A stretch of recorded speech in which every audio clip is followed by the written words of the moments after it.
Why democracy?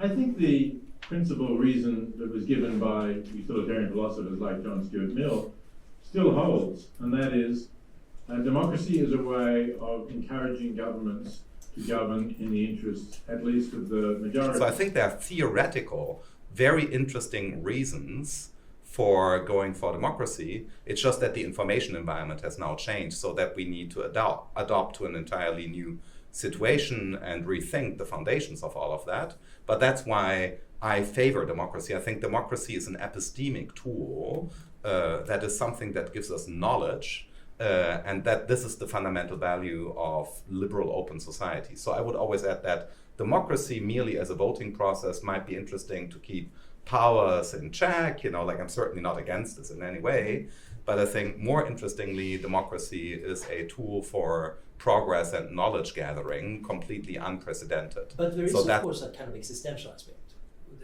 Nobody really cares about epistemology except a few of us nerdy academics. Most of us, however, want to live a free life. We don't want to be dominated. So Pettit and the Republicans have kind of pointed out that non-dominance is actually a rather important principle. If I feel that somebody can just grab my stuff or take control over my life, I'm not going to live a good life. I need to have some assurance that that's unlikely to happen. And this is, of course, where different countries differ quite a bit. And then you want those mechanisms to work. And again, rule of law, I think, is a good example here. Because rule of law is not just about the laws being decent, or the politicians and courts and police actually fulfilling these decent laws. It's also that the public needs to understand that, they are actually doing this. And when there is common knowledge among everybody that, we're playing along these rules. That takes generations to build. Rule of law is a very subtle aspect because it's actually a system, and much of the rule of law is happening inside the heads of the citizens rather than over in the courts. So AI is one of the highest scientific achievements of humanity ever, and it is the thing that generates misinformation in an automatized way. So the very thing that's designed, right, in order as a showcase for our highest performance is what triggers doomsday. So there's this paradox, and there's the other thing, namely, again, a mimicry phenomenon. Enemies of democracies, in this case, they have a very clear agenda, destroying democracy, right? Very clearly, some of them are outspoken about this, etc., right? And a lot of this is coming from the US now, but it looks scientific. It comes with a language that looks reasonable. The European leaders have just applauded a racist discourse by Marco Rubio on open stage because they don't know the codes.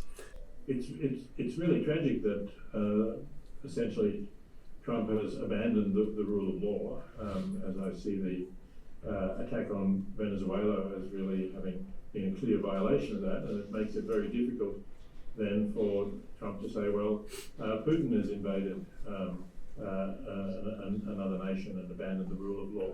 And of course he has, but it's really important, I think, to try to get back to that idea that we have international law, we have rules, we have the United Nations, and we must try again to restore that idea that these things are important and that those who transgress and violate those rules are going to be shunned, boycotted in various ways, and when necessary, resisted with military force as well.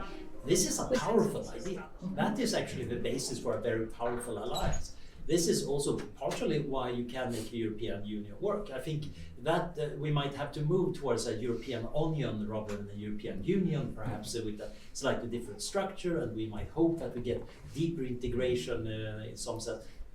But at the same time, having diversity of political views, having diversity of styles of government is a strength. You can actually make use of this in a lot of different. So I'm rather hopeful about it. The problem I see is that a lot of people are not hopeful. And that just breeds apathy and despair. And then we can dust off those arguments that actually gave us universal suffrage. Those arguments that actually led to racial equality, they're still valid. They might need to be turned into modern memes. They might need to be modified somewhat. but they're there. They won. They worked really, really well. It just I really love that note of yours, of hope. Yes, I mean, that reminds me of Jane Goodall, whom I was delighted to meet once, and her main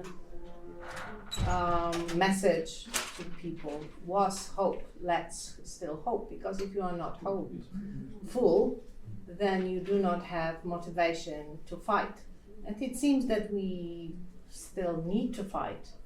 We need to start really thinking of putting our strengths together. We are Right? almost done.